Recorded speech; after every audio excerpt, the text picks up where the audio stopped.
Welcome to the Real News Network. I'm Paul Jay in Baltimore. According to the Census Bureau, 15% of Americans live in poverty. Our next guest thinks the number is higher, a lot higher, more like 50%.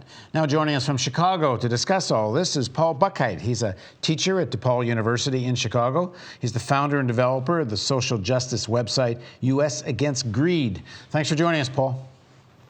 Thank you, Paul. So, Paul, how do you arrive at this 50% number?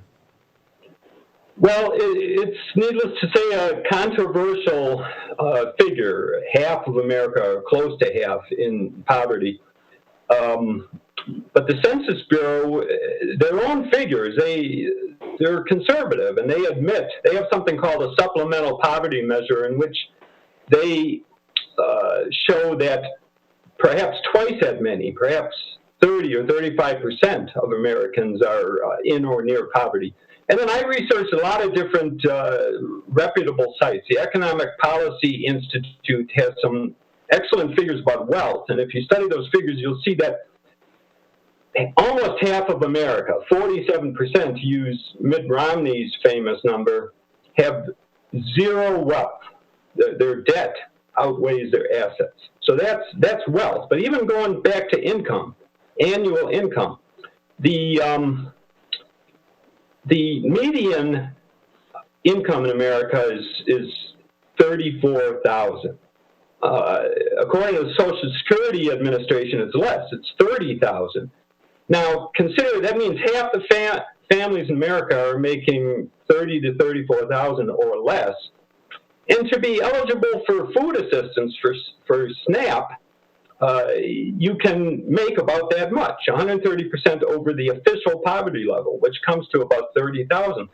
So I believe it's fair to say that half of America is in or near poverty. And of course, I want to qualify that with the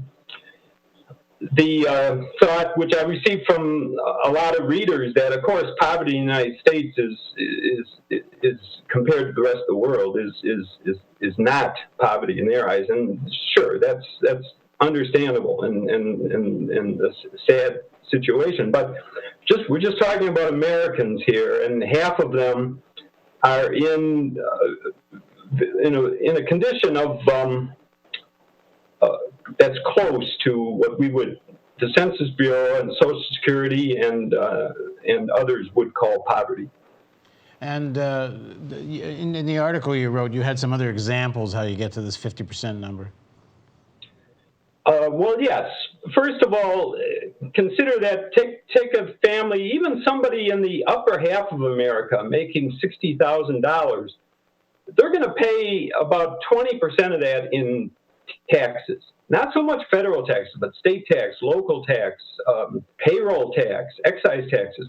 About 12,000 of their 60 will go for that. And then it's been shown by Census and the Bureau of Labor Statistics and a few other sites that housing and food and transportation will take up about another 30 to 40,000 of their income. That leaves very little. And when you consider that the average family in America has somewhere between $50,000 and $100,000 of debt, then that pretty much removes or takes away their income. There's very little left.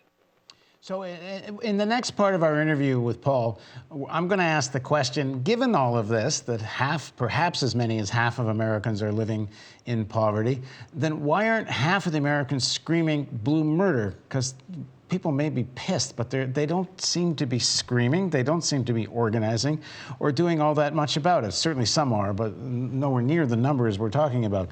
So please join us for part 2 of our interview with Paul Buchheit on the Real News Network.